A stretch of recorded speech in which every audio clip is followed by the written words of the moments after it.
మనుషులలో లేని ప్రేమ కొన్ని జీవరాశుల్లో ఉండదు. ఒక కోతికి ఏదైనా ఒక ఆహారం కనిపిస్తే ఆ కోతి మిగతా కోతులన్నిటిని పిలిచి వాటిని కూడా తినమని చెప్తుంది. అవన్నీ కలిసికట్టుగా ఆనందంగా తింటాయి. ఒక కాకికి ఏదైనా ఆహారం కనిపిస్తే ఆ కాకి ఒకరికి తినక మిగతా కాకిలన్నిటినీ పిలిచి వాటిని కూడా తినమని చెప్తుంది. అవన్నీ కలిసి తింటాయి. మనం ఇంట్లో ఏదైనా ఒక స్వీట్ పెట్టామంటే ఆ స్వీట్కి ఒక చీమ పెట్టవచ్చు కదా, ఎందుకు ఎక్కువగా చీమలు ఉంటాయి? ఏ చీమ అయితే ఫస్ట్ చూసిందో ఆ చీమ మిగతా చీమలన్నింటినీ పిలుస్తుంది. పిలిచి ఆ చీమల్లో కూడా తినమంటారు.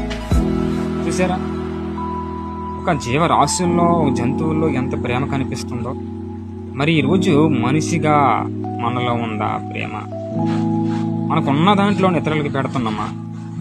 ఎంతసేపు మనకి పెట్టిన వారికే మనం పెడితే, ఎంతసేపు మనకి ఎవరైతే తిరిగిస్తారో వాళ్ళకే మనం పెడితే ఏం ప్రయోజనం?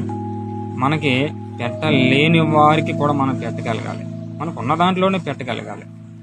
కనుక అటువంటి ప్రేమ మరి మనలో ఉందా లేదా? మనకు మనమే